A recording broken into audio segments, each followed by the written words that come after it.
International forum for promoting homeopathy द्वारा आयोजित इस दैनिक हिंदी वेबिनार श्रृंखला में मैं डॉक्टर नेहा कक्कड़ यहाँ पर उपस्थित सभी डॉक्टर्स का हार्दिक स्वागत करती हूँ। और आज का सेशन स्टार्ट करने से पहले हम अपनी रूटीन डेली प्रेयर करेंगे।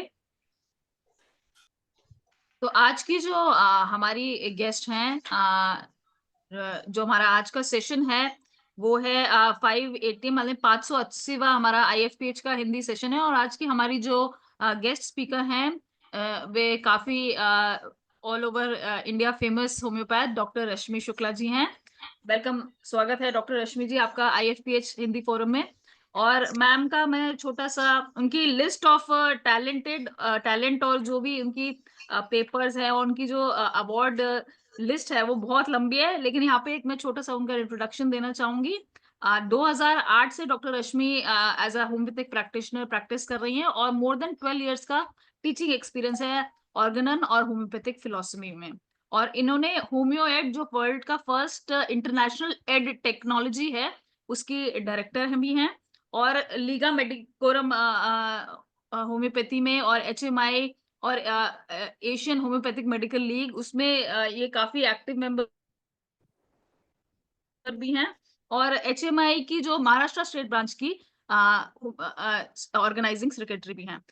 डॉक्टर रश्मि शुक्ला को काफी अवार्ड से भी नवाजा गया है होम्योपैथी में अपना कंट्रीब्यूशन देने के लिए, स्पेशली कोविड में उनका जो कंट्रीब्यूशन है उसके लिए उनको श्री नितिन गडकरी जी जो हमारे रेल मिनिस्टर हैं उनसे उनको अवार्ड मिल चुका है। और मोहन भागवत जी ने भी इनको अवार्ड दिया है रिसर्च फील्ड में काम करने के लिए। तो काफी लंबी लिस्ट है मैम की और काफी सारे पेपर्स भी उन्होंने प्रेजेंट किए हैं। तो हमारे लिए सौभाग्य की बात है कि डॉक्टर रश्मि शुक्ला जी आज हमारे साथ IFPH पे फोरम पे हमारे को अपना नॉलेज शेयरिंग सेशन देंगी। और आज का जो डॉक्टर रश्मि का टॉपिक है कि आगे जो भविष्य की होम्योपैथी है उसको कैसे समझना है और बाकी आगे लोगों को समझाना है। तो डॉक्टर रश्मि आप अपना सेशन शुरू कर सकते हैं मैम। मैम अनम्यूट हाँ जी। अनम्यूट कर लीजिए। हाँ जी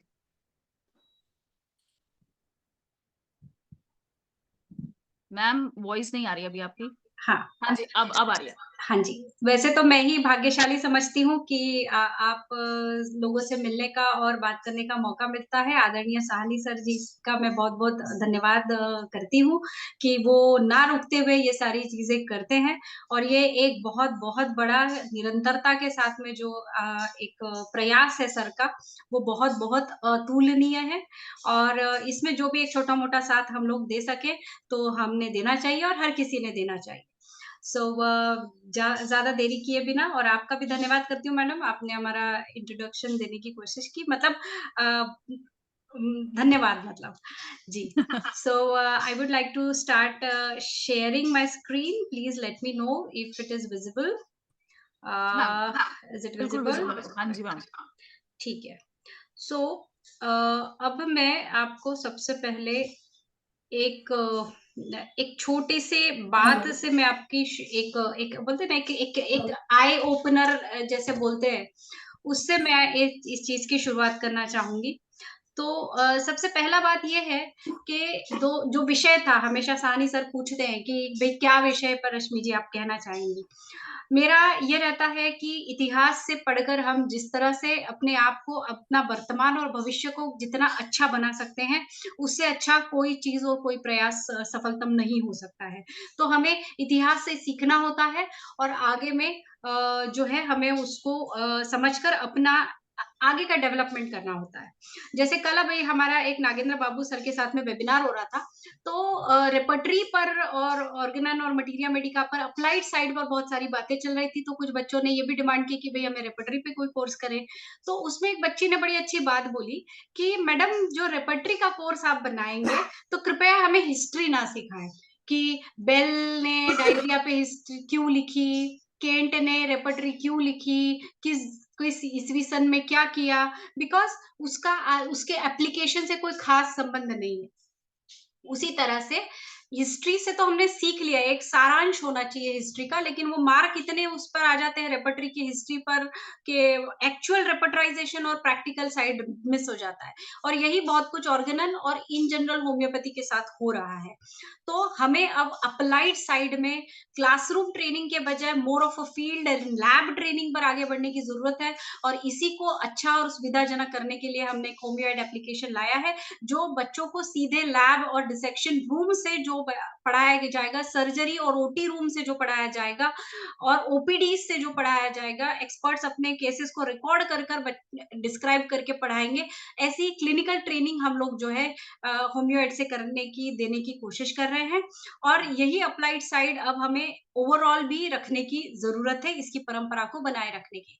सो मेरा विषय था learning and practising futuristic medicine. Futuristic medicine, futuristic homeopathy, यहाँ पे इसका तात्पर्य बस इसी से है। पार्ट 1 इसलिए लिख रही हूँ क्योंकि हो सकता है कि ये बहुत बड़ा विषय है, हो सकता है पूरा कंप्लीट ना हो, और उसी बहाने मुझे दोबारा आने का मौका मिल जाए और इसका मैं अगला पार्ट भी आपको बताऊं। सो चलिए शुरू करते हैं। नेक्स्ट। तो यहाँ पे भविष्य की होम्योपैथी को समझना और समझाना, सबसे पहले हमें समझना होगा अभी से कि आने वाले चैलेंजेस क्या-क्या हो सकते हैं। कोविड ने हमें बहुत अच्छी तरीके से समझा दिया कि हेल्थ सेक्टर को कभी भी किसी भी स्थिति के लिए हमेशा हमेशा तैयार रहना चाहिए। और उसी वजह से कहीं ना कहीं एक हेल्थ केयर का रेडीनेस और progressiveness, and now health sector is open to integrate. Mohan Bhagwat ji sir Nagpur में ही रहते हैं, और होम्योपैथिक मेडिकल एसोसिएशन के एक कार्यक्रम में, सालाना वर्ल्ड होम्योपैथी डे के सेलिब्रेशन में, वो एज अ जब चीफ गेस्ट आए। तो हमारे यहाँ पे हमेशा आते रहते कोई ना कोई बड़े गेस्ट। तो मैंने यही प्रस्ताव उन लोगों के सामने रखा कि हर बार हम उनसे बोलते हैं कि हमें ये चाहिए, हमें वो चाहिए, हमें ये हक चाहिए, वो हक चाहिए, लेकिन हम कभी उन्हें फॉलो अप नहीं करते। और दूसरा है कि हम उन्हें कोई एविडेंस नहीं देते कि हम क्या हैं, as a entity, as a profession हम क्या है। क्योंकि अल्टीमेटली ये जो है, ये लोग पॉलिटिकल लोग हैं, इनके पास भी सुनी सुनाई बातों का एक सारांश रहता है। तो जब मोहन जी हमारे कार्यक्रम में आए, तो हमने ये डिसाइड किया कि आगे से आने वाले हर गेस्ट को हम एक होम्योपैथी का वर्ल्ड व्यू देंगे, जिसको मैंने एक बार आपके यहाँ पे एलोबरेट भी किया है कि क्या स्टैटिस्टिक्स में, वर्ल्ड इकोनॉमी में होम्योपैथी कैसी चल रही है, ओवरऑल कहाँ कहाँ पर किस किस तरह से, किस किस कंट्री में सोशियो इकोनॉमिक स्ट्रेटा कौन सा है जो होम्योपैथी को यूज करता है, और रिजल्ट्स कैसे हैं, और डब्ल्यूएचओ होम्योपैथी को कैसे देखती है, वेस्टर्न वर्ल्ड कैसे देखता है, डेवलपिंग वर्ल्ड कैसे देखता है, मेडाइवल वर्ल्ड कैसे देखता है। तो ये एक मैंने एक ओवरव्यू जारी किया, और इंडिया में क्या है, और फिर मैंने बताया कि महाराष्ट्र में ऐसी हालत है कि हमें गवर्नमेंट जॉब भी नहीं है। बहरहाल 2019 के में वर्ल्ड होम्योपैथी डे पर ये बात हुई थी। और मोहन जी एक बहुत प्रचंड रीडर है, बहुत पढ़ते हैं।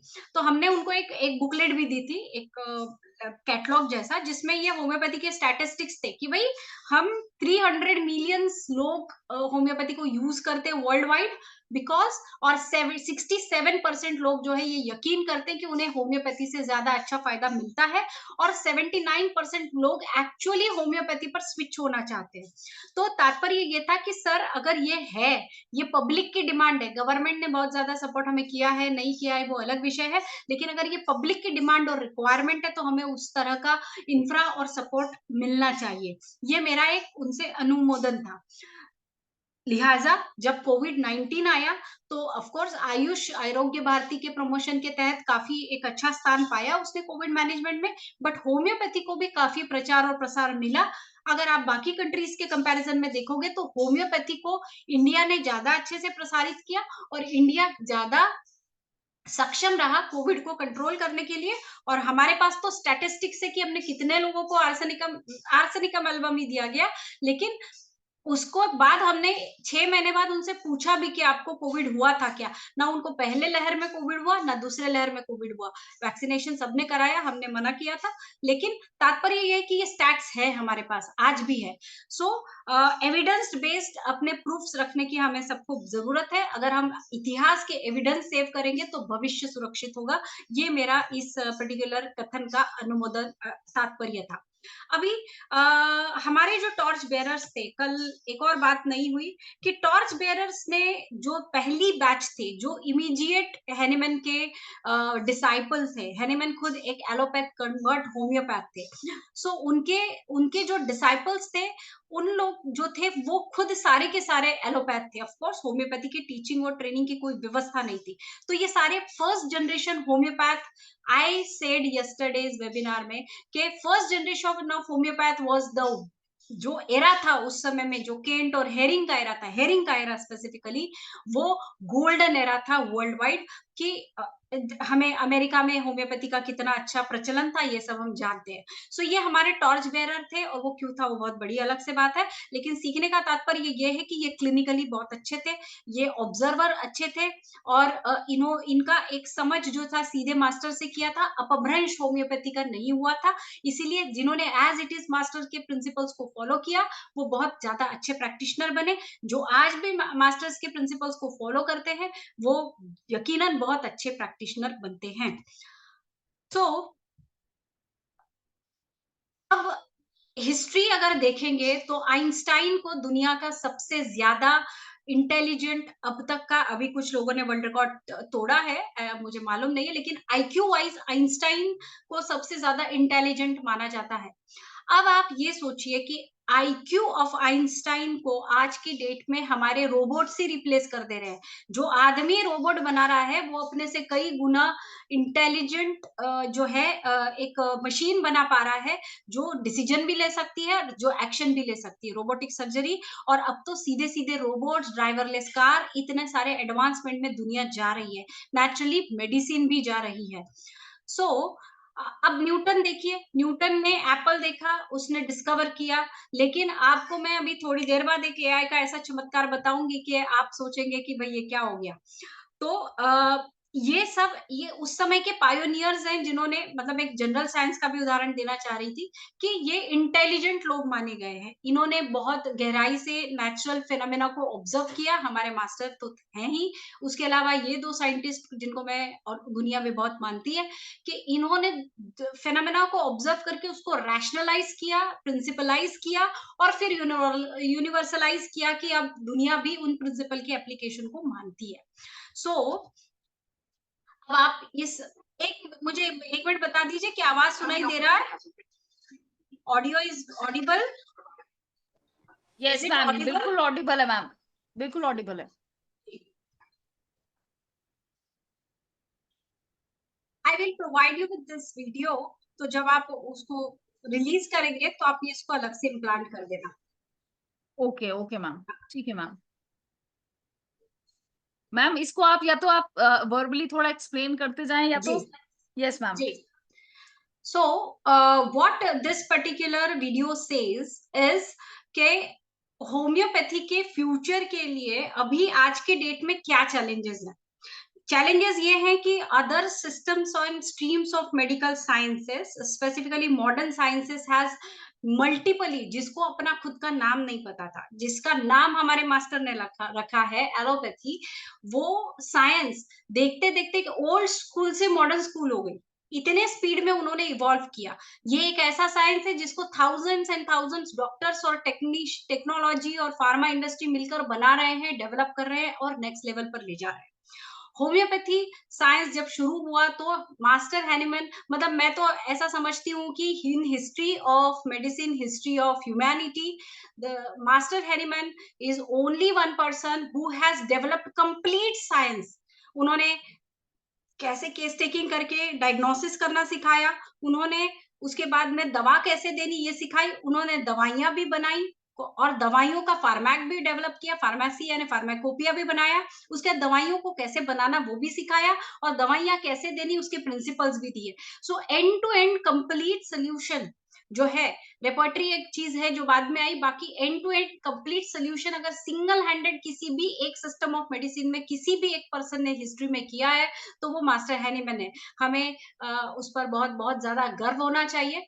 लेकिन अब बाकी साइंसेस बहुत स्पीड से आगे बढ़ रही हैं, और उस स्पीड को पैरेलल करने के लिए अब हमें हमारे रिजिड माइंडसेट से आगे बढ़ते हुए, और उसके आधार पर हमारे प्रिंसिपल्स क्या कर रहे हैं, किस तरीके से कर रहे हैं, हमारे एजुकेशन सिस्टम में अब हमें उन्हें और किस तरीके से इम्प्रूव करने की जरूरत है, किस तरह से, जैसे मैंने बोला कि एजुकेशन में हमें एक स्कोलास्टिकली एक एक रिवोल्यूशन की जरूरत है। जैसे अभी मैंने एक वर्चुअल एप्लीकेशन डेवलप किया है और अभी वो बन ही रहा है, लेकिन कुछ कुछ उसके कोर्सेस लाइव है। डॉक्टर एके दास सर उसमें एक कोर्स लेके आए और उन्होंने कहा कि मेरा हॉस्पिटल खुलते ही Rashmi, I will give you bedside learning. मतलब एक बंदा वीडियो पे पूरी केस रिकॉर्ड करेगा और सर पहले डेमोन्स्ट्रेट कर देंगे कि ये केस टेकिंग कैसे हुई, कैसे पेशेंट के सिम्टम्स थे, कैसे केस टेकिंग हुई, कैसे फिजिकल एग्जामिनेशन हुआ, कैसे होम्योपैथिक सिम्टोमेटोलॉजी उन्होंने कलेक्ट की, इवन हॉस्पिटल के आईपीडी केसेस का भी फिर इन्वेस्टिगेशंस दिखाए जाएंगे।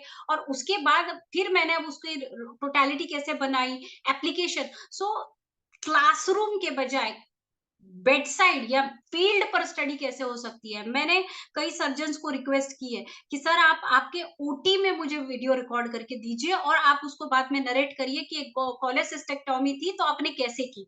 मुझे पूरा पूरा यकीन है कि जिस दिन बच्चा देख लेगा अपनी आंखों से कि कोलेसिस्टेक्टोमी कैसे होती है, कैटरेक्ट का ऑपरेशन कैसे होता है, अपेंडिसेक्टोमी कैसे होती है, लैपेरोटोमी कैसे होती है, जिस दिन वो बच्चा आंखों से देख लेगा कि ये फेशिया है, ये सबक्यूट है, ये विसरल लेयर है और उसके बाद एक्चुअल ये मस्कुलर लेयर है या स्मूथ मसल्स है, व्हाटएवर। सो ये लेयर बाय लेयर जिस दिन बच्चा देख लेगा वो कभी कभी वो चीज को भूल नहीं पाएगा। मुझे याद है जब मैं थर्ड ईयर में पढ़ती थी तो हमें तो ऑफ कोर्स, और उस समय बिल्कुल भी मेरा 2004-5 का पास आउट है।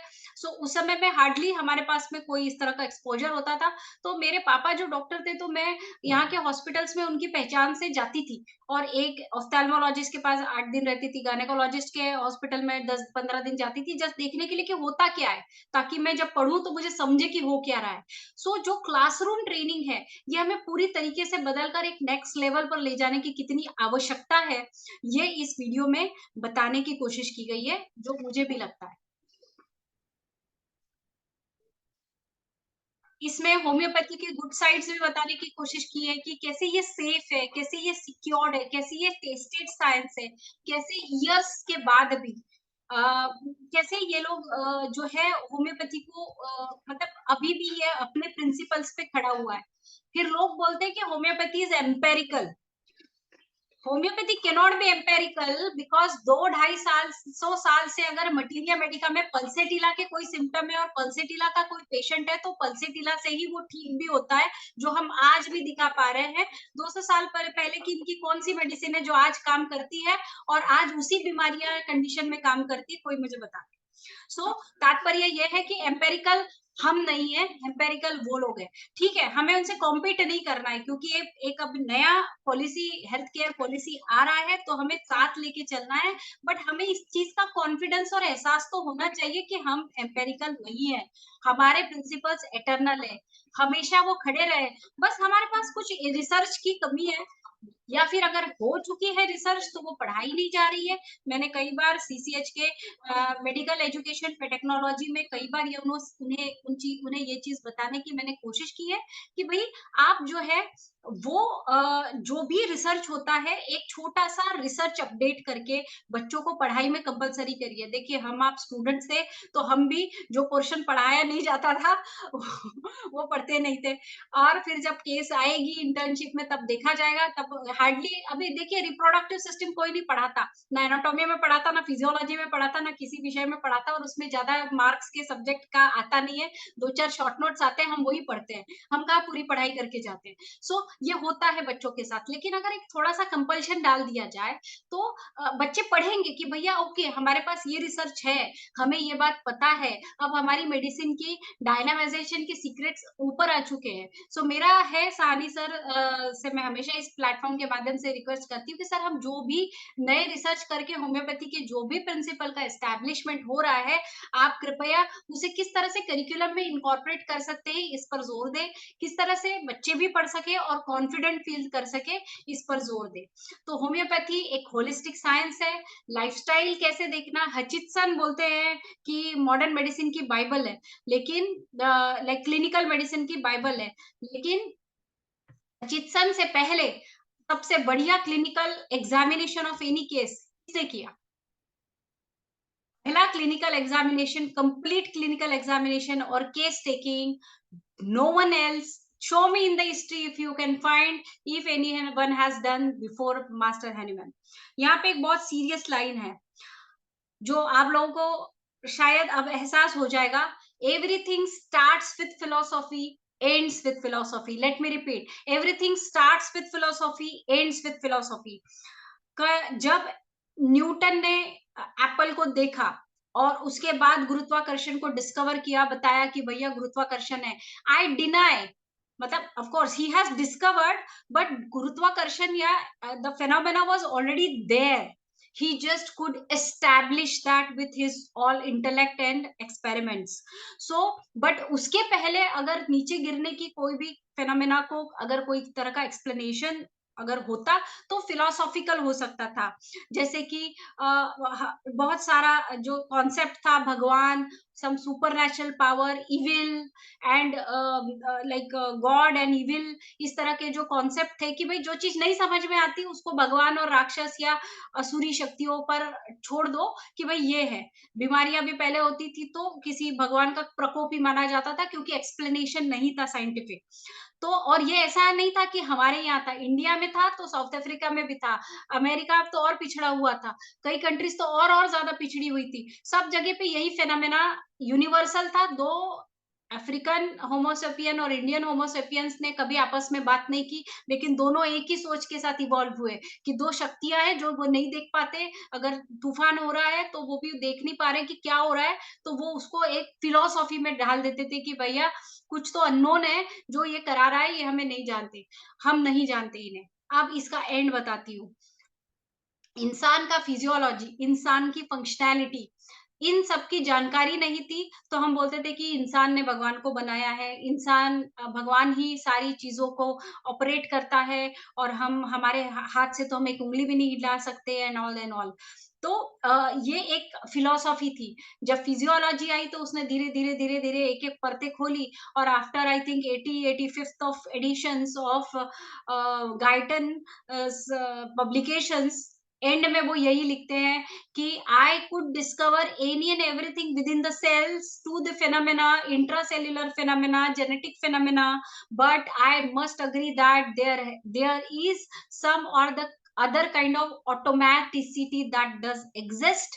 And again he says, but I don't know what it starts from where it starts. उसका दूसरा उदाहरण देती हूँ. क्या हमें आज की डेट में सेल का कॉम्पोजिशन नहीं पता, केमिकली हमें उसका प्रोटोप्लाज्म पता, साइटोप्लाज्म का कॉम्पोजिशन पता है, लेकिन क्या हम एक भी सेल ऐसी मैन मेड सेल क्रिएट कर पाए जिसमें खुद की जान हो? नहीं. हमें किसी न किसी जीवित का टिश्यू अंश लेकर ही अगली जान या क्लोनिंग बोलो या जो भी हमने किया है, बट हमें एक तो वो पॉइंट, एक स्टार्टिंग पॉइंट लिविंग बीइंग का लेना पड़ा. वो क्या है? साइंस आज भी ढूंढ रही है. इसीलिए वो पार्ट फिर से वो फिलोसॉफी पे आके रुक जाता है. गॉड और any unknown supernatural power which we don't know and we can not control, but we know that we are controlled by it. So everything started with philosophy and ending also with philosophy. हो सकता है कुछ समय बाद हमें वो भी पता चले, फिर भी उसके एंड बाद कहीं ना कहीं हम वापस उसी सर्कल में आ जाएंगे कि anything starts with philosophy and ends with philosophy. And I am being a proud student of philosophy, I do endorse this fact. अंत में अगर किसी को इस पर कुछ कहना है तो हम लोग जरूर बात करेंगे. सो तात्पर्य ये है कि learning and understanding futuristic homeopathy और medicine is a very very very very fast subject. इतिहास अपने आप को दोहराता है. कई चीजें इतिहास में जिस तरह से लिखी गई है वो आज आकर प्रूफ होती है, साइंटिफिकली प्रूव होती है. उसी तरह से हेनीमैन के भी सारे प्रिंसिपल साइंटिफिकली प्रूफ हुए हैं, होते रहे हैं. नाउ एनीवन एंड एवरीवन, हम आपकी तरह जो भी एक सीरियस स्टूडेंट ऑफ होम्योपैथी है, जो जो ये नहीं चाहता कि जो अब जिसे होम्योपैथी समझ में आती है, जिसे होम्योपैथी प्रैक्टिस करनी आती है, जिसे होम्योपैथी का पार्ट होने का एक अभिमान है, वो स्टूडेंट, ऑफ कोर्स आज सब हम सब भी स्टूडेंट ही है। सो वो एक स्टूडेंट कहीं ना कहीं अगर कोरिलेट कर पा रहा है या नहीं कर पा रहा है, अगर आज वाइटल फोर्स हो सकता है कि अगर अगर मुझे आगे मौका मिले तो I would love to demonstrate about what this vital force concept speaks about and exactly how we can justify the same concept in the light of modern era. I would also like to narrate that what exactly happened during that succussion and trituration process, how it is different from dynamization chemically and physically and quanta physics wise. So I would like to come up again and tell you these points as well. So the any serious student of homeopathy might be confused with this kind of terminology or latest development of the science. Basically कहीं ना कहीं हमारे original resource books में उस तरह का updates, क्योंकि मैंने देखा कि जब मैं ग्रेज एनाटॉमी पढ़ रही थी तो it was all think 14th और 15th एडिशन, और अभी मैंने लेटेस्ट में जब मैं खुद टीचर बनी और मैं पढ़ाने लगी तब मैंने देखा कि एनाटॉमी का 84th एडिशन चल रहा है। अब भैया इंसान तब भी था, इंसान आज भी है, लेकिन इतनी सी चालू हुई बुक आज वो इतनी मोटी हो गई है। इसका मतलब they are continuously studying and developing and improvising themselves. और हमारा 6th एडिशन, मेरे कई पीढ़ियों पहले भी 6th एडिशन था, आज भी कई पीढ़ियों के बाद भी 6th ही एडिशन है। सो हमें, और वो of course it's a resource book, it's a text book, it's a recommended book, it's a academic book, of course it has to be, but it there has to be some super addition to it so that these gaps is bridged. क्योंकि 12वीं में पढ़ने वाला बच्चा जो genetics और basic anatomy और basic principles पढ़ के आ रहा है, बायोलॉजी अच्छे से पढ़ के आ रहा है, ह्यूमन साइंसेस पढ़ के आ रहा है, वो आज जब ऑर्गेनल पढ़ता है तो उसे वाइटल फोर्स नहीं समझ में आती है, उसको नेचुरल डायनामिक फेनोमेना नहीं समझ में आता है। तो हमें वो एक ब्रिज जरूर क्रिएट करना चाहिए जिससे ये चीज को बच्चे अप्लाइड साइड में समझे, उनके लॉजिक्स। इससे क्या हो रहा है कि बच्चे फिर ट्रस्ट नहीं करते, उनको लगता है होम्योपैथी बकवास है। कल बाबू सर के वेबिनार में उन्होंने यही कहा कि बेसिकली बच्चे ऑर्गेनल समझ नहीं पा रहे हैं, और अगर ऑर्गेनल ही नहीं समझ पा रहे हैं तो होम्योपैथी क्या समझेंगे और प्रैक्टिस क्या करेंगे। और इसीलिए जनता, जो अभी तक की जनरेशन्स जो होम्योपैथी को समझकर जितना भी जैसे भी प्रैक्टिस कर रही है और रिजल्ट्स ला रही है, तो जनता के सपोर्ट पर हम खड़े हैं। लेकिन जो आने वाली जनरेशन है, अगर यहाँ पे कोई भी एजुकेशन फील्ड से है, स्कूलों और कॉलेजेस में पढ़ाते हैं, कनेक्टेड है किसी भी तरीके से, वो इस बात को जरूर अग्री करेंगे कि ये बहुत बड़ा सेटबैक है हमारे लिए कि बच्चे खुद होम्योपैथी पे ट्रस्ट नहीं करते, उन्हें सिर्फ एक डिग्री चाहिए, और इस डिग्री के आधार पर कैसे वो बस एक डॉक्टर की डिग्री लेबल लगा दे और कैसे वो कोई और सिस्टम ऑफ मेडिसिन प्रैक्टिस कर ले। और होम्योपैथी के पैशन और प्यार के लिए हार्डली कोई बच्चा आ रहा है। पहले भी कमी आते थे, लेकिन जो आते थे वो कहीं ना कहीं एंडोर्स करके बैठ जाते थे, लेकिन अब बिल्कुल ही क्लियर कट प्लान्स के साथ आते हैं। लड़कियां आती है कि उनकी किसी डॉक्टर लड़के से शादी हो जाए, और लड़के आते हैं कि भैया नाम क्या क्या डॉक्टर लग जाए, बाद में हम कुछ ना कुछ तो कर ही लेंगे। तो ये भयानक रियलिटी है, और अगर ऐसा है और आने वाली जनरेशन के हाथ में अगर है तो फ्यूचरिस्टिक होम्योपैथी की मैं क्या ही बात करूं। सो इसीलिए अब अभी हमारे पास वक्त है कि अभी की जो जनरेशन है वो अगर होम्योपैथी के फाउंडेशंस को और अच्छा करेंगे और अच्छा रखेंगे, साइंटिफिकली बच्चों को समझाएंगे कि वी आर सो ऑथेंटिक, उन्हें गर्व होना चाहिए। मुझे तो बहुत गर्व है कि हैनीमैन ने जब 200 साल पहले बिना एक माइक्रोस्कोप के भी केस टेकिंग बताई, इंपॉर्टेंस ऑफ ऑब्जर्वेशन बताया, जो हचिसन का वर्ड बाय वर्ड, मैडम आप खोल के अगर देखेंगे क्लिनिकल एग्जामिनेशन, उसके भी कई एडिशन आ गए, लेकिन क्लिनिकल एग्जामिनेशन ऑफ पेशेंट जो पहला चैप्टर है आप वो पढ़ लीजिए, आप केंट का पढ़ लीजिए और आप हेनीमैन की केस टेकिंग पढ़ लीजिए। हचिसन इन सब के बाद आए, मेरे ख्याल से 1968 और 78 समवेयर आए होंगे। उस तब उन्होंने क्लिनिकल एग्जामिनेशन लिखा और लोगों ने बाइबल समझा, बोले वाह वाह वाह वाह, इन्होंने इतना गहरा जानकारी दी कि पेशेंट को ऐसा केस करना चाहिए। अरे हमारे मास्टर ने बहुत पहले लिख के गए हैं। So that we should know and we should be proudly propagating. जब भी आप किसी भी एलोपैथ के सामने बैठते हैं तो आपको जो एक कमतरता फील होती है कि इनका एप्टीट्यूड कितना अच्छा है, इनका क्लिनिकल कितना अच्छा है, मुझे तो बहुत होती थी। जब मैं होम्योपैथी पढ़ रही थी और किसी एलोपैथ के पास जाती थी, तो मैंने इसीलिए कॉम्पिटिटिवली लगभग सारे हॉस्पिटल्स को ज्वाइन किया और देखा कि क्या कर रहे हैं ये? मुझे क्लिनिकल समझना है, पैनक्रियाटाइटिस का पेशेंट क्या होता है मुझे समझना है, कैसा दिखता है वो समझना है, मुझे इसकी इन्वेस्टिगेशन समझनी है।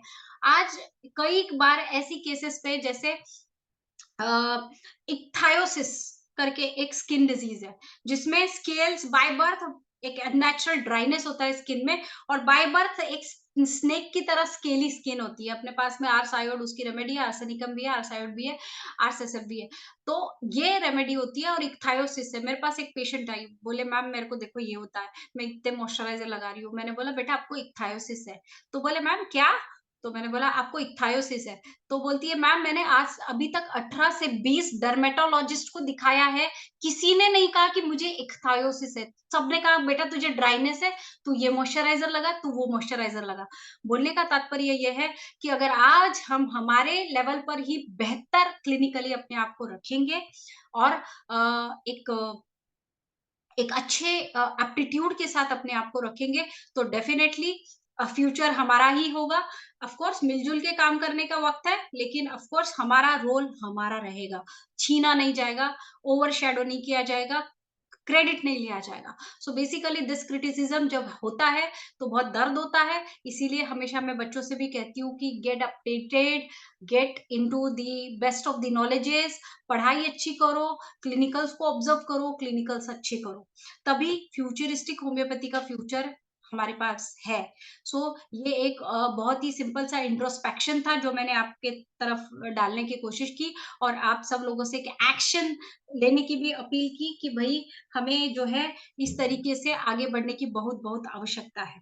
सो बेसिकली बर्निंग इश्यू मैंने आपको पहले ही एडवांस में बता दिया है कि बेसिकली लेटेस्ट एवर डेवलपमेंट को इनकॉर्पोरेट होम्योपैथी में करने की ज़रूरत है, और तभी जाकर जो है लेटेस्ट डेवलपमेंट जब इनकॉर्पोरेट होंगे तभी जाकर कहीं न कहीं क्या हो रहा है, देखिए क्या हो रहा है, मैं एक आपको फिर से एक छोटी-सी जानकारी दे देती हूँ, हो सकता है कुछ अपडेट्स होंगे इसपे, कि 7,000 अभी शायद कुछ 12,000 प्रैक्टिशनर्स हर बार ग्रेजुएशन से बाहर आते हैं।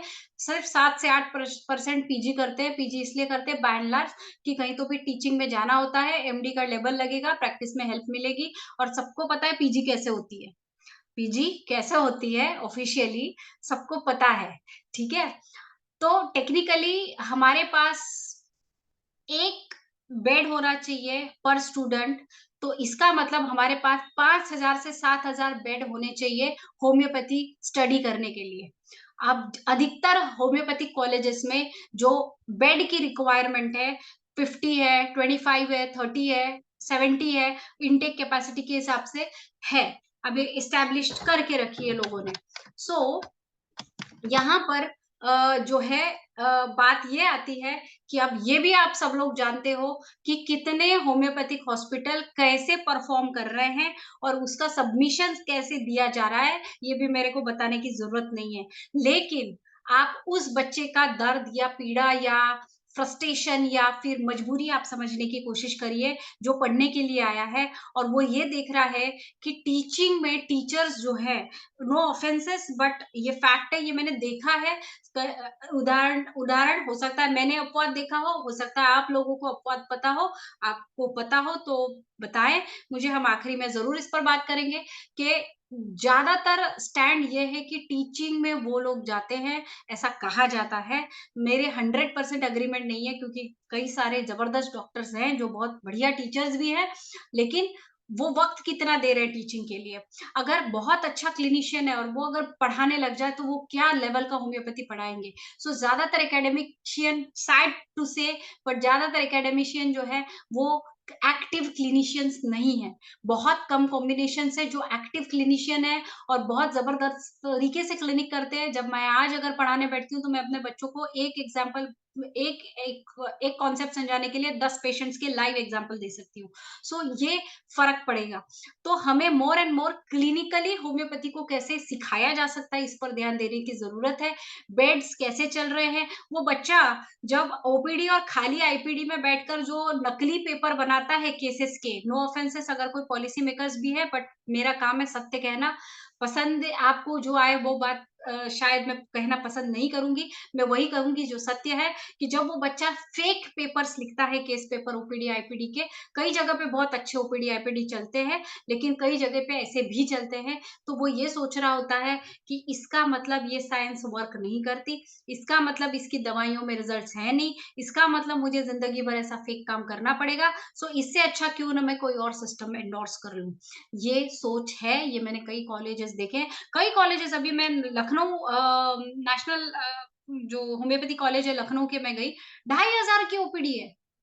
क्या केसेस है, उनके प्रिंसिपल सर का क्या पैशन है, उनके सारे टीचर्स का क्या पैशन है, कैसे आप मेला लगता है वहाँ पे, किस तरह की प्रैक्टिस होती है। उन्होंने जब मुझे पूरा उनका हॉस्पिटल दिखाया, मुझे बहुत खुशी हुई ये देखकर कि कितना बढ़िया है।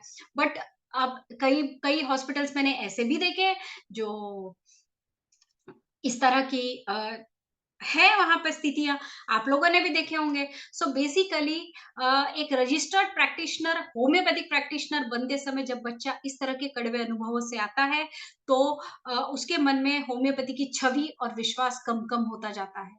और अब हम एक्सपेक्ट करेंगे कि अगली भविष्य की होम्योपैथी ये बच्चा चलाए, वो नहीं चलाएगा।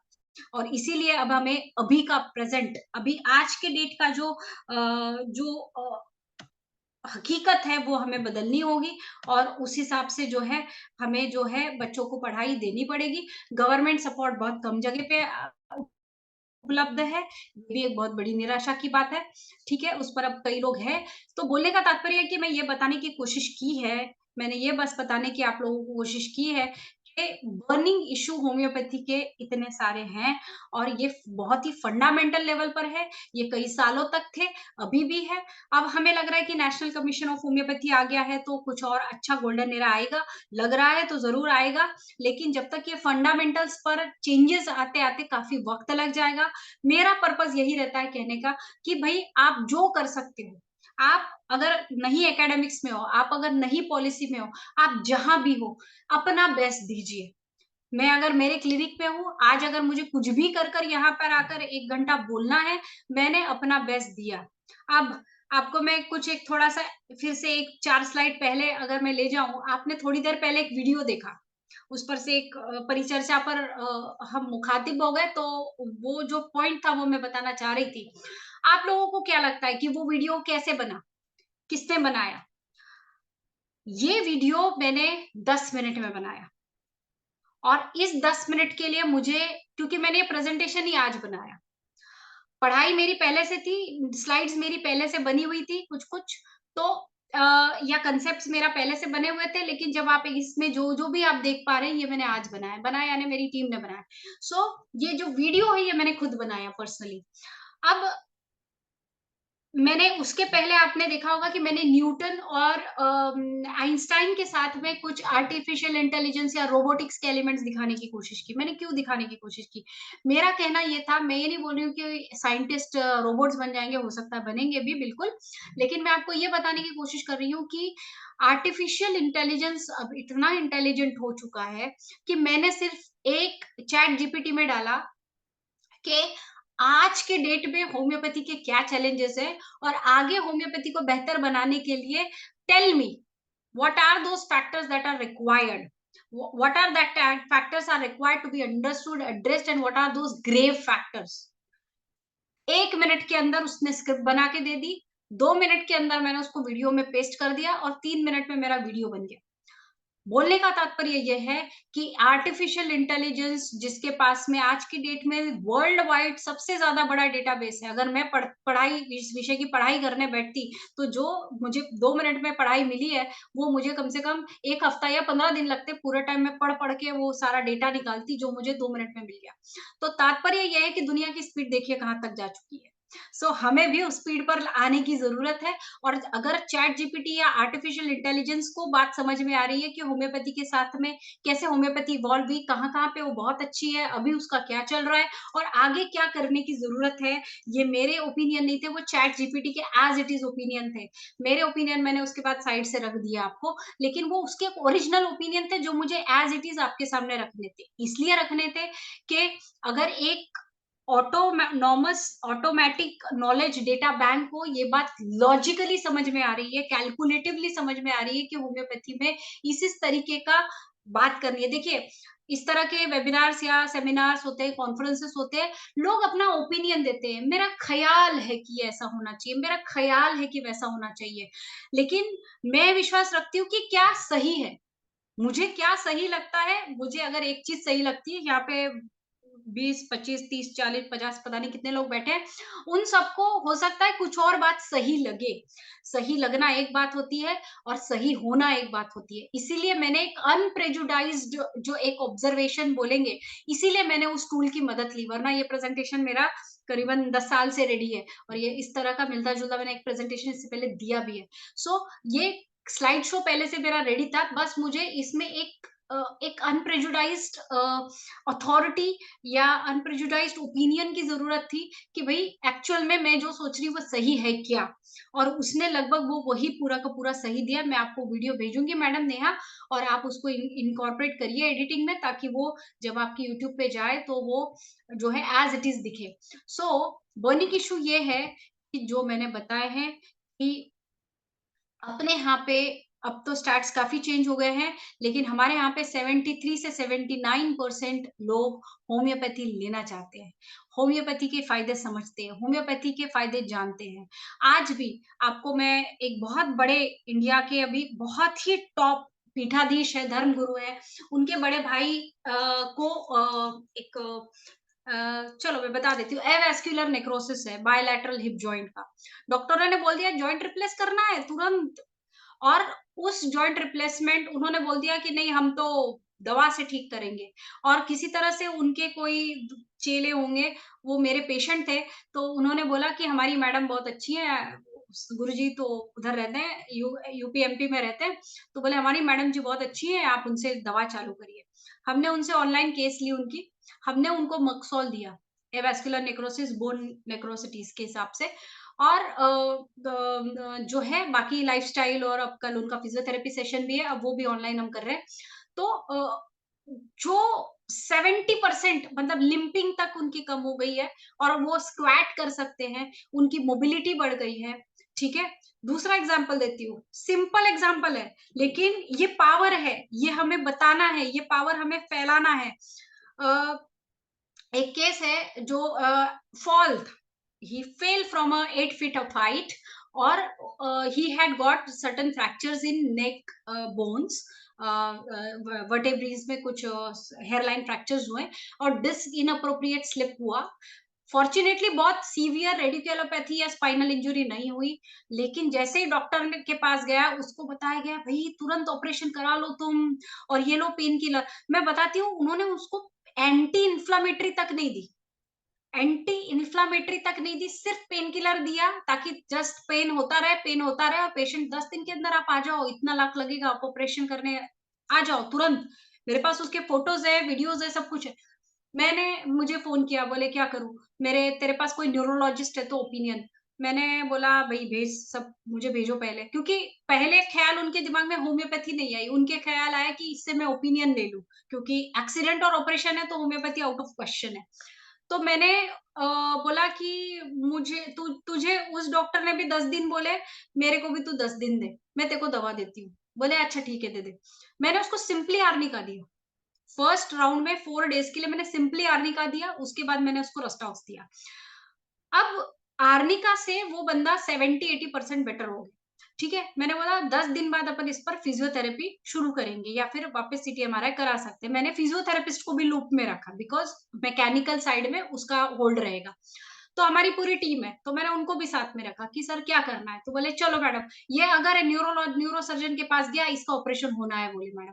लेकिन इसको न्यूरोलॉजिकल डेफिसिट नहीं है, तो हम इस पर विश्वास रखकर ऑफ कोर्स उसको बेल्ट वेल्ट इमोबिलाइजेशन, बेड रेस्ट के साथ में वो उसने अगर सीरियसली कर लिया, तो अपन इसको बाहर लाते हैं मैडम। मेरे साइड से कोई दवाई नहीं है। मैंने बोला सर मैं दे रही हूँ। मैंने आर्निका दी, उसके बाद अब लोकल लिगामेंट्स और मसल्स के इंजरी के लिए रस्टॉक्स दी और अब पेशेंट जो है 70-80% बेटर है। अब रेडी टू फिजियोथेरेपी अगले अगले 2-4 दिन में उसका नेक्स्ट लेवल ऑफ ट्रीटमेंट चालू होगा। हो सकता है रूटा आए या व्हाटएवर आए।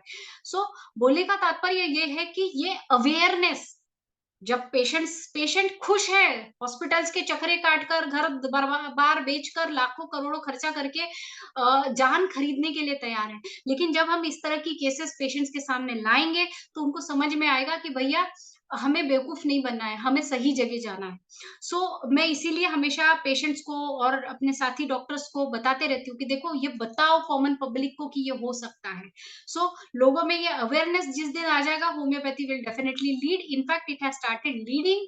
एंड जो है हमें जो है बेसिकली जो नॉन बिलीवर्स जो है जो होम्योपैथी पे बिलीव नहीं करते, लेकिन मेरा चैलेंज है कि जिस दिन होम्योपैथी को एक्सपीरियंस कर लिया एक सही होम्योपैथ के हाथ से, तो मुझे नहीं लगता कि कोई भी नॉन बिलीवर होम्योपैथी का बचेगा, एक्सेप्ट जो स्केप्टिकल है, एक्सेप्ट जो एरिडेंट है, एक्सेप्ट जिनका खुद का बहुत अच्छा धंधा चल रहा है।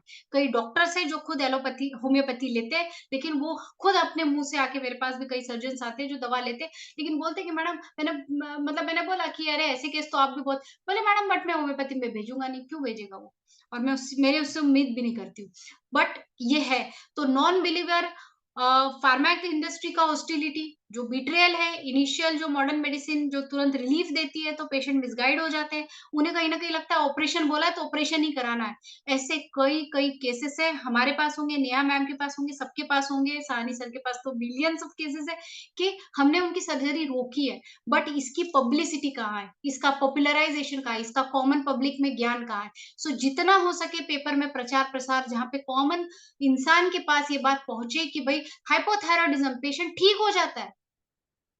एलोपैथ वाला बोल नहीं सकता कि वो ठीक कर सकता है, लेकिन हम करते हैं। तो इसका प्रचार हमें करने की जरूरत है, और पब्लिक जो सपोर्ट है वो हमें लेने की जरूरत है। किस किस पब्लिक को इंटरेस्ट है कि वो जिंदगी भर थायरोनॉम खाता रहे, जहां पर यहाँ पे उसको होम्योपैथी से परमानेंट रिलीफ मिल सकता है। बेसिकली हमारी लैक ऑफ यूनिटी, हमारा लैक ऑफ पब्लिक अवेयरनेस के लिए किए जाने वाले एफर्ट्स, कहीं ना कहीं अगर हमारे पास एक होम्योपैथ से कोई भी तरह से केस आता है तो हम हमारे ही फेटर्निटी को एंडोर्स नहीं करते, सपोर्ट नहीं करते, और कई बार हम लगे तो डिग्रेड ही करते हैं। ये सारी गलतियों से हमें बचना है और बेटर यूनिटी लाएंगे। बेसिकली एक जगह जहां पर जो है जिसने होम्योपैथी, हम खुद देख रहे हैं कि क्योर कर रही है, होम्योपैथी पैलिएट भी कर रही है, प्रिवेंट भी कर रही है, कॉस्ट इफेक्टिव है, प्रमोटिव है, जो बहुत हेल्थ को प्रमोट कर सकती है। इतनी अच्छी पैथी क्यों स्ट्रगल कर रही है? और देखिए, ये मेरा 10 साल पुराना प्रेजेंटेशन है, बस रंग रूप बस नया दे दिया स्टाफ ने, लेकिन फैक्ट्स, जब मैं बोली कि चलो मैं इस प्रेजेंटेशन को अपडेट करती हूँ, तो मैंने कुछ 2-4 वीडियोस और 2-4 फैक्ट्स और फिगर के अलावा सारे फैक्ट्स लगभग सेम है कि हम आज भी फ्रिंज में थे, हम कल भी थे, और पता नहीं हम कल भी रहेंगे। तो यदि हमें इस पार्ट को अगर अच्छे से टेक केयर करना है, तो अभी भी हमारे पास वक्त और मौका है, जो बहुत बहुत ज्यादा स्ट्रोंगली हमें जो है चीजों को पॉलिसी वाइज बहुत अच्छा करना है। और अगेन विनंती तो है ही सबसे कि हर कोई अपनी जगह पे रहकर अपना बहुत अच्छा सा रोल निभाए। There should be some times for Q&A। There are so many things that are yet to be left, but जो कंक्लूसिव है, फ्यूचरिस्टिक में मैंने बहुत पहले से ही शुरुआत की थी कि शुरुआत जो है वो इस तरीके से होनी चाहिए कि जो 7 habits of highly successful people में जो पर्सन बोलता है कि always keep and in the mind, कि आप अचीव क्या करना चाहते हो, आप इस चीज को कैसे एंड या कल्मिनेट या रियलाइज होना देना चाहते हैं। तो फ्यूचरिस्टिक मैंने इसीलिए टॉपिक चुना कि अगर भविष्य का पिक्चर हमारे हाथ में होगा तो कौन सा पेंट आज हमें ब्रश करना है, किस स्पीड से चलाना है, किस तरीके से चलाना है, ये भी हमारे हाथ में होगा। और ये एक छोटा सा प्रयास था आप लोगों के माध्यम से इस चीज पर एक गहन चर्चा करने का। There are many more slides of course, but I think time is up. We have a very less time that is left for the Q&A or discussions or any points. So over to you, Neha ma'am, if you can proceed for the next, if any questions or any discussions, I'm open for it. हाँ, बहुत अच्छा रहा रश्मि जी। एक लोगों ने एक audience ने पूछा है,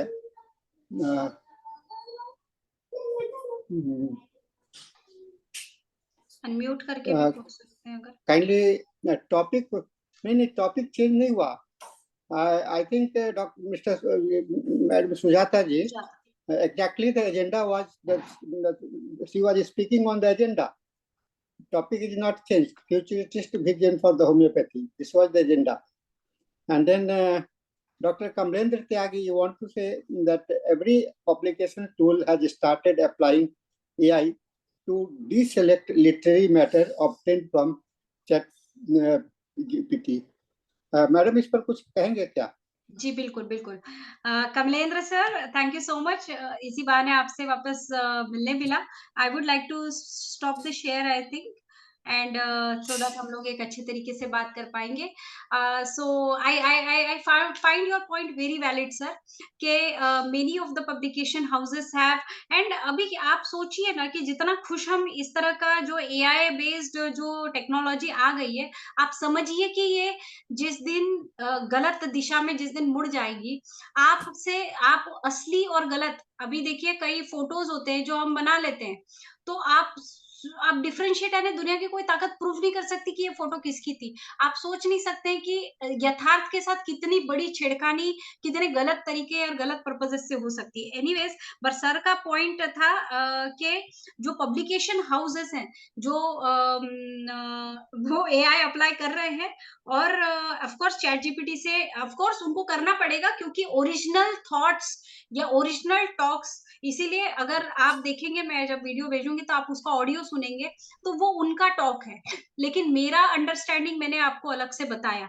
तो ये डिसेलेक्ट करने के लिए ये बहुत अच्छा किया, उन्हें करना पड़ेगा, वरना ओरिजिनलिटी क्या है? ऐसे तो चैट जीपीटी पे एक बच्चा बैठेगा, बोलेगा please right a book on homeopathy and future, तो चैट जीपीटी लिख के दे देगा और आप छाप लो और आप पढ़ लो, तो ऐसे तो नहीं होगा ना।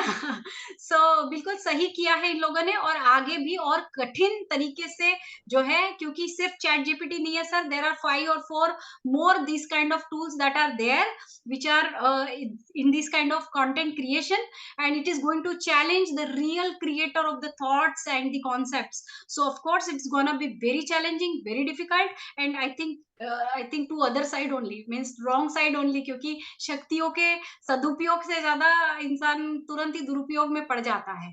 So बहुत well said sir that point, and I am happy to know that I was not knowing this.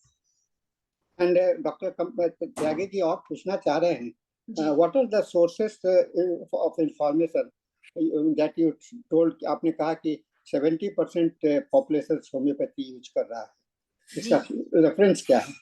Use कर नहीं रहा है, यूज करना चाहता है। देर आर आइसोलेटेड सर्वेस, अगर चाहिए तो मैं कुछ, अगर आगे में शायद कहीं पेपर के स्कैन्स होंगे, नेचुरली अब वो कौन सी सो कॉल्ड स्टडी थी और उसने क्या सर्वे किया, हमें तो जो एग्जिस्टिंग जो भी पब्लिकेशन होते हैं उसमें से देखकर समझना पड़ता है, बट जो मेजर सर्वेज के रिसोर्सेस है मेरे पास, उसके कुछ पेपर कटिंग्स है, मैं आपके साथ में शेयर कर सकती हूँ, और हो सकता है कि प्रेजेंटेशन में आगे में भी वो स्कैन्स होंगे, लेकिन जो सोर्सेस हम जो एक्सट्रैक्ट करते हैं, तो हम ज्यादातर ये कोशिश करते हैं कि यूजुअली अब यकीन तो आखिरी यकीन हमें उसी पे करना पड़ता है जो न्यूज़पेपर में छप जाए अल्टीमेटली, कि न्यूज़पेपर में क्योंकि उन्हें जिम्मेदारी के साथ छापना पड़ता है, उसको उनकी जवाबदेही होती है कि उन्होंने ये चीज कैसे छापी। तो कहीं ना कहीं न्यूज़पेपर में जो छपता है, ये टाइम्स ऑफ इंडिया का आर्टिकल है सर, जिसमें I think it was Bangalore or Andhra, somewhere the study was done where more than 67 or 69% of people of the population were willing to take medicine. They are not taking medicine as such. They were like almost 64%, and it's a very old publication. Latest must also be there. मेरे पास कुछ आयुष के है, पर sir वो मेरे पिछले presentation में मैंने दिखाए हैं कि होम्योपैथी का अभी का जो डेमोग्राफी है और उसका कंजम्पशन है, उसका रेडीनेस है, वो कहाँ पर किस तरह से बैठता है, ये मैंने अपने पिछले 2 प्रेजेंटेशन में जरूर दिया है सर। हाँ, ये लिंक्स मांग रहे हैं sir, links because it's use definitely sir, मैं जो है आपको एग्जैक्टली किस चीज के लिंक चाहिए सर? रेफरेंसेस के? रेफरेंसेस के, जी रेफरेंसेस के लिंक चाहिए। हाँ सर, वो मैं शेयर करूंगी, क्योंकि हमें शेयर करना ही है ताकि दुनिया तक शेयर हो। सो ये कोई सीक्रेट नहीं है। Definitely sir, and I think I have your number and your mail ID also, so I like to connect you. इसी बहाने I will talk to you also, and definitely I will share. हाँ, ये links मांग रहे हैं। Sir, definitely sir, I will share. तो overall presentation madam मैं समझता हूँ कि आपने काफी अपने को जस्टिफाई किया करने का कोशिश किया है, और मैं भी आपकी बहुत सारी बातों से सहमत हूँ। और बहुत सारी बात पर हम लोगों को अभी सोचना पड़ेगा कि क्या करना पड़ेगा, क्योंकि एक ऐसा विषय है फ्यूचर में क्या होगा। और एक इसी टॉपिक को लेकर के मैं पटना में जो एक वर्ल्ड होम्योपैथिक साइंस कांग्रेस फरवरी में हम लोग कर रहे हैं, 22-23 फरवरी को, तो उसका हम लोगों ने थीम रखा है futuristic vision for health and wellness with homeopathy. ये हमारा थीम है 22 तारीख को, और मैं उसमें एक्सपेक्ट कर रहा हूँ कि सभी अपने अपने व्यूज को रखेंगे, क्योंकि ये भी हम लोग को आज हम लोग जो भी हैं तो अपने पास्ट के बदौलत है, और तो अभी जो प्रेजेंट है वो फ्यूचर के लिए, माने कि जो हमारा पास्ट था वो हमारा स्टेटस बनाया, और आज का जो है हमको फ्यूचर का स्टेटस बनाने के लिए हम लोग को ही मेहनत करनी पड़ेगी। तो और हम सर लोग आपको साधुवाद है कि आप बिल्कुल ना रुकते हुए जो है आप अपना काम कर रहे हैं। मतलब आपके लिए तो जितनी श्रद्धा और आपको जितना बोल सकते हैं कि धन्यवाद दिया जाए उतना कम है। मतलब सर बहुत-बहुत आपका अतुलनीय योगदान है sir. Thank you. And now the session खत्म हो रहा है, समय हो चुका है। नेहा जी, आप डॉक्टर अंजनी जी ज्वाइन कर चुकी हैं, उनको हैंड ओवर करेंगे, हाँ जी और सर। रश्मि जी को थैंक्स देते हैं। और फिर आइए रश्मि जी। हाँ जी, बिल्कुल सर, धन्यवाद बिल्कुल। सर। हाँ जी सर। तो ये डॉक्टर रश्मि का जो सेशन था, जैसे कि उन्होंने बोला कि ऑब्वियसली टेक्नोलॉजी से जोड़ना बहुत जरूरी है। जिस तरह से आईएफपीएच एक प्रयास है, जैसे आज के 10 साल पहले तक हमारे होम्योपैथी के इतने बड़े लेवल पे वेबिनार और सेमिनार अरेंज नहीं होते थे, तो ये एक तरह का लीप स्टेप था कि वेबिनार डेली बेसिस पे हो रहा है, और सेमिनार्स भी अब ऑलमोस्ट वीकली, हर महीने और हर मंथ में वर्ल्ड लेवल पे, नेशनल लेवल, इंटरनेशनल पे, सब लेवल्स पे हो रहे हैं। तो ये भी एक प्रगति है, और आगे भी ये जो एआई इंटीग्रेशन है, ये भी एक बहुत बड़ा टूल साबित होगा, और जिसके लिए जैसे डॉक्टर रश्मि और उनके जैसे और बहुत सारे डॉक्टर्स इस चीज में लगे हुए हैं।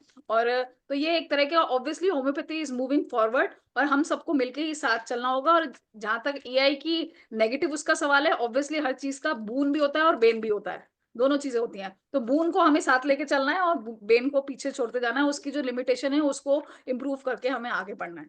तो धन्यवाद डॉक्टर रश्मि, आपका बहुत बढ़िया सेशन था, और नेक्स्ट टाइम भी हम आपसे उम्मीद करेंगे इस तरह का सेशन और भी हमें आगे और नॉलेज शेयरिंग सेशन आपसे मिले। तो अब हमारे इंग्लिश सेशन का टाइम हो गया है, और अब मैं अपना हैंड ओवर करती हूँ सेशन डॉक्टर अजनी को इंग्लिश सेशन के लिए। धन्यवाद।